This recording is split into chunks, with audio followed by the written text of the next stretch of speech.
21/12/2025న గుంటూరు ముస్లింల ధార్మిక సంస్థ అయిన అంజుమన్ ఇస్లామియా చెందిన భూములకు సంబంధించి గుంటూరు జిల్లా కలెక్టర్ వారు దినపత్రికలో ఇచ్చిన ప్రాథమిక ప్రకటనపై గడువులోపు లిఖితపూర్వకంగా అభ్యంతర వ్యక్తపరిచిన వారిలో దాదాపు 70 మందిలో తొలుత 20 మంది 4 ఏప్రిల్న, మిగతా 50 మందికి నిన్న అనగా 28 ఏప్రిల్న తెనాలి సబ్ కలెక్టర్ వారి ముందు హాజరు అయ్యి లిఖితపూర్వకంగా ఇచ్చిన అభ్యంతరాలపై ఆక్షేపణలు తెలపడమైనది.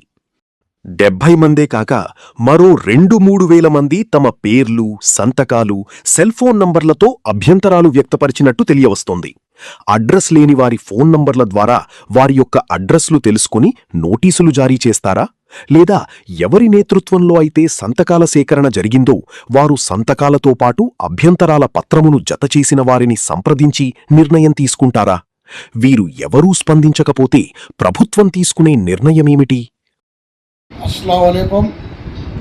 నా పేరు మొహమ్మద్ కలీం, అధ్యక్షులు ముస్లిం యునైటెడ్ ఫ్రంట్ ఆంధ్రప్రదేశ్. సోదరులారా, గుంటూరు నగర ముస్లింల ధార్మిక సంస్థ అయినటువంటి అంజుమన్ ఇస్లామియాకు చెందిన భూములపై గత సంవత్సరం డిసెంబర్ 21వ తేదీన భూసేకరణ చట్టం ద్వారా సేకరించడం కొరకు గుంటూరు జిల్లా కలెక్టర్ వారు దినపత్రికలో ఇచ్చినటువంటి ప్రాథమిక ప్రకటనను అనుసరించి వారు విధించిన గడువు లోపల అభ్యంతరాలు వ్యక్తపరిచినటువంటి వారికి మరి ఈ నెల 7వ తారీఖున గుంటూరు జిల్లా తెనాలి సబ్ కలెక్టర్ గారు వారు ఎదుట హాజరయ్యి వారు వ్యక్తపరిచిన అభ్యంతరాలపై ఆక్షేపణలు మరియు రుజువు ఆధారాలు చూపవలసిందిగా కోరుతూ నోటీసు పంపించడం జరిగింది.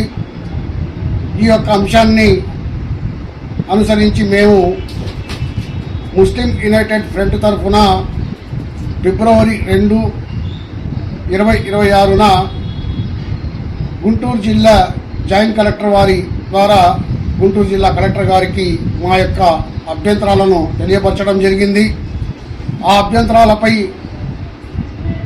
ఈ నెల 7వ తారీఖున హాజరైన వారిలో దాదాపు 20-25 మందిలో ముస్లిం యునైటెడ్ ఫ్రంట్ తరఫున మేము హాజరవ్వటం, మేము ఏదైతే ఫిబ్రవరి 2వ తారీఖున లిఖితపూర్వకంగా అందజేశామో అభ్యంతరాలు, ఆ అభ్యంతరాలకు సంబంధించి మా యొక్క ఆక్షేపణలు మరియు వాటి రుజువులను కూడా మేము అందించడం జరిగింది.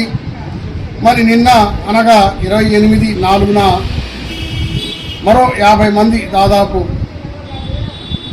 తెనాలి సబ్ కలెక్టర్ వారి ఎదుట హాజరై సబ్ డివిజనల్ మెజిస్ట్రేట్ వారికి వారి యొక్క అభ్యంతరాలపై రుజువులు, ఆధారాలు, వారి యొక్క ఆక్షేపణలు తెలిపినట్టు తెలియవస్తుంది. మరి ఇప్పటి వరకు దాదాపు 70 మందికి నోటీసులు ద్వారా తెలియపరిచి వారి ముందు హాజరవ్వమని చెప్పడం జరిగింది. దాదాపు 70 మంది నిన్నటితో హాజరయ్యి వారి యొక్క ప్రక్రియ పూర్తి చేయడం జరిగింది. ఈ 70 మందే కాక మరి దాదాపు 2,000-3,000 మంది తమ పేర్లతో, సంతకాలతో, సెల్ ఫోన్ నెంబర్లతో కూడా వారి యొక్క అభ్యంతరాలు ఇచ్చినట్టు తెలియవస్తోంది. మరి 2,000-3,000 మంది అడ్రస్లు లేవు అని చెప్పేసి కూడా తెలియపరుస్తూ ఉన్నారు.